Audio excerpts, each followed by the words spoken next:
Olá pessoal, bom dia, tudo bem? Sejam bem-vindos ao canal Daniel Lopes. É sempre um prazer e uma honra contar com a sua audiência. E ontem, como todos vocês devem saber, né, a questão da mudança das maquininhas foi derrotada, mas a gente pode dizer que o Brasil tem um consolo, né? Afinal, nós não estamos sozinhos nisso, porque temos também junto conosco o Butão e Bangladesh também nesse grupo aí de países, né? Uma situação aí bem, né, curiosa, porque infelizmente esses outros países não são grandes referências aí de alta tecnologia, né? E o Brasil continua aí, né, seguindo com esse grupo aí de países que tem esse mecanismo mais arcaico, para a gente não dizer outra coisa. Agora, sempre que tem assim essas grandes comoções nacionais, né, sempre que a nação fica focada ali num único tema, eu acho sempre interessante a gente ver o que está sendo votado junto, o que está sendo ali colocado, aproveitando a distração ou o diversionismo, né? Aproveitando que o foco de atenção está todo numa questão e aí outras questões passam às vezes despercebidas. É tipo aqueles projetos que são aprovados na calada da noite ou aqueles projetos que são votados ali em época de Copa do Mundo, né? Época de grande comoção nacional, todo mundo olhando para um lado e aí eles aproveitam essa sombra da atenção para poder passar projetos ali que são muito importantes, mas que talvez não conseguissem aprovação caso estivesse todo mundo atento. E um dos projetos que foi aprovado ontem, né, foi que o Senado aprovou o projeto que revoga a Lei de Segurança Nacional, né? Essa legislação votou a pauta depois que o governo ali começou a se embasar na lei para ir para cima ali de críticos, né?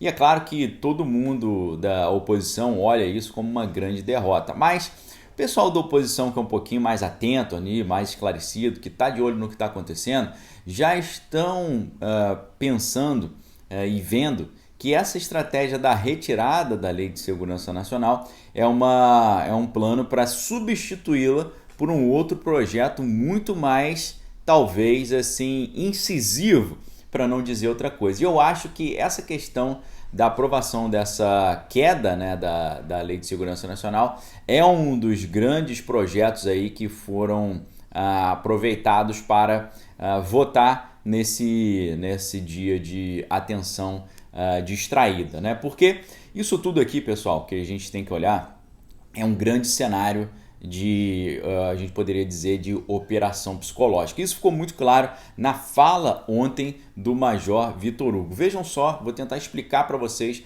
a conexão que tem entre essa questão da maquininha, com essa questão da lei de segurança e também desses outros projetos aí que o governo tem trazido, que tem passado um pouco ali nos bastidores, na sombra, que o pessoal não tem percebido muito, né? Ontem, na hora da sua fala, né, o Major Vitor Hugo ele disse que mesmo com a derrota da mudança da maquininha, ele falou, abre aspas, nós vencemos a discussão, né? Aí você pensa assim, mas como, né? A ideia é porque existe ali um gap de confiança. Na opinião deles, a vitória teria sido garantida porque o público teria perdido a confiança no sistema atual. Isso aqui é uma questão clara de operação psicológica, né? De questões psicológicas. Ele falou, ainda que nós percamos no plenário hoje, nós vencemos a discussão na sociedade brasileira, porque milhões e milhões de brasileiros conseguiram ter a liberdade e a segurança de ir às ruas, de expressar a sua opinião e de dizer que não confiam no sistema. E esse gap de confiança que existe precisa ser suplantado pelas ações nossas, dos parlamentares, que tem que ser sensíveis. Nós temos que estar sensíveis a todo momento àquilo que as ruas e as redes nos falam, né? Então você vê que ele, na opinião dele, a vitória foi conquistada porque a percepção das pessoas mudou. As pessoas ficaram ali com um pé atrás com relação ao modelo atual. Isso claramente você vê que é uma questão, né?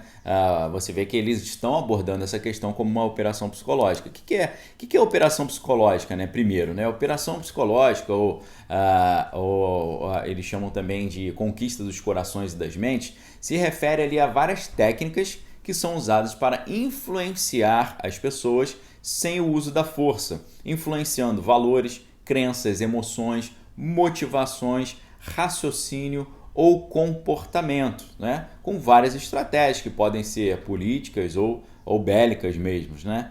Essas técnicas, né, costumam ser usadas para reforçar ou criar novas atitudes e comportamentos. São técnicas muito antigas já usadas no meio bélico e também no meio, às vezes, no meio político também.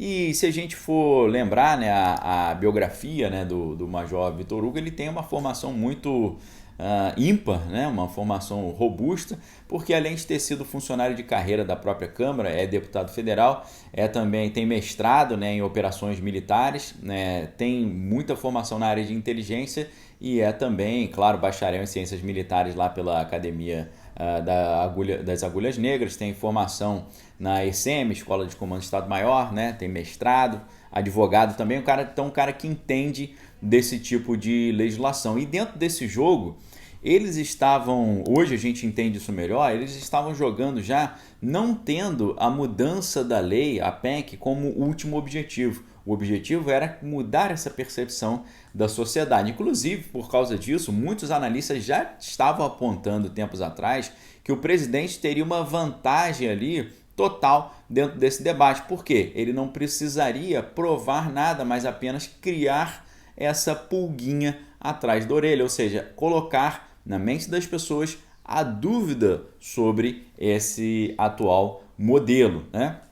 E aí, né, restava para os defensores do atual modelo ficar ali tentando procurar defender um projeto perfeito, né, completamente livre de falhas e de problemas, o que é totalmente impossível, não é verdade? E aí, pessoal, no meio dessa questão toda, nós vemos que o próprio Major ele tem alguns projetos que podem fazer essa substituição da Lei de Segurança Nacional por outro projeto bem mais incisivo, para não dizer outra coisa, e isso pode representar também uma vitória aí para os projetos do governo, como o projeto de lei 1595, que fala de questões ali mais sensíveis de segurança nacional. A gente teve agora, né, matéria do dia 29/6/2021, né, a Câmara instalou comissão do projeto exatamente sobre esse tema da segurança nacional. Críticos veem risco à questão democrática, né? Esse texto do deputado Major Vitor Hugo, ele prevê o uso ali de artifícios pelos sistemas de segurança, permitiria aquela questão do excludente de licitude, identidades, né, não verdadeiras ali usadas pelos policiais e tal. E aí o pessoal vê isso com muita preocupação, né? Eles falam, caramba, isso pode trazer muito problema. Então essas coisas estão passando ali abaixo do radar, né? Estão voando abaixo do radar.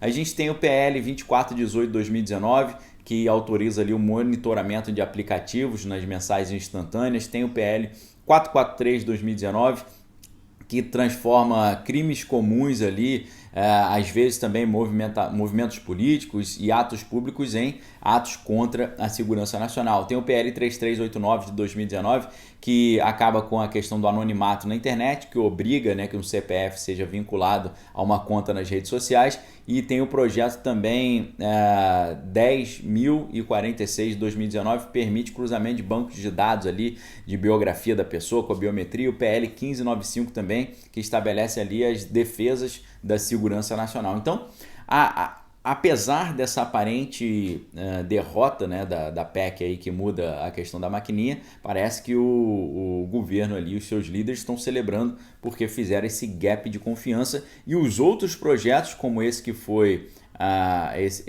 derrubado da Lei de Segurança, parece que abre margem para a colocação desses outros projetos. Então, essa é uma interpretação que a gente tem que ficar de olho, porque pela fala do Major Vitor Hugo parece que a gente entende o real plano que estava por trás de toda essa movimentação. Vamos ver como é que isso vai se encaminhar nos próximos dias, se o presidente vai falar alguma coisa, como é que o governo vai reagir a essa derrota. Fato é que também as lideranças ali dos partidos demonstraram fragilidade, uma vez que muitos partidos orientaram para votar contra esse projeto, mas os componentes acabaram votando a favor, né? Foi uma votação ali que teve um número expressivo favorável à mudança, né? Então isso é uma questão importante que os analistas também estão levantando. Com relação a prática do dia a dia sobre o pleito, né, do ano que vem, a gente sabe que a superação da crise sanitária e a recuperação econômica são os dois fatores mais importantes que vão influenciar. Com relação à crise sanitária, a gente tem informações muito boas para trazer para vocês hoje, porque a taxa de transmissão no Brasil está abaixo de 1 há 7 semanas. Quando está abaixo de 1, significa que a crise sanitária está diminuindo, significa que uma pessoa não consegue passar para uma pessoa, ela passa para menos, né? Então, se tem duas pessoas não passam para 2 nem para 4, passam para menos pessoas. Então, isso significa uma desaceleração da crise sanitária e já é, como eu falei para vocês, a 7ª semana em que isso está se desacelerando. A média móvel de óbitos também completa 10 dias abaixo de 1.000, o que é uma vitória, e o número ainda é alto, ainda é preocupante, mas é um avanço que está sendo feito. Agora, um dado interessantíssimo, muito positivo: em julho, mais de 30% das cidades brasileiras simplesmente não registraram óbitos para essa enfermidade aí da crise sanitária. Isso é maravilhoso, né? A gente teve também no Brasil chegando a 70% dos adultos já imunizados com pelo menos uma unidade aí do imunizante. Mais de 109 milhões de pessoas já receberam essa primeira unidade. E 28% dos maiores de 18 anos estão completamente imunizados, né? Receberam a primeira e a segunda unidade ou então receberam aquela unidade única, né? E aí, isso na parte da crise sanitária. Na questão econômica, o dólar teve a maior queda em 2 semanas, né? Com a ata do Copom e um cenário exterior mais calmo. Então, um cenário positivo também. A gente tem pesquisas muito interessantes mostrando que a expectativa de geração do emprego nos serviços é a maior em 8 anos, né? Se o emprego estiver ali fluindo muito bem, a economia também muito aquecida, vai ser bem difícil o governo ali ficar com dificuldades aí no pleito do ano que vem, né? Então, quase 20% dos empreendedores do setor acreditam que aumentarão o quadro de pessoal nos próximos 3 meses. Vejam que não é uma comparação de 2021 com 2020, né? Ver melhoras de 2020 para 2021 é muito fácil, porque 2020 foi tudo muito ruim. Agora nós estamos falando sobre a maior expectativa de geração de empregos nos últimos 8 anos. Isso foi feito com a sondagem econômica das micro e pequenas empresas, feita pelo Sebrae, né? O Sebrae é o Serviço Brasileiro de Apoio a Micro e Pequenas Empresas, junto com a FGV, que é a Fundação de Getúlio Vargas, né? Dizendo que 17,3% dos empreendedores acreditam que aumentarão o quadro de pessoal nos próximos 3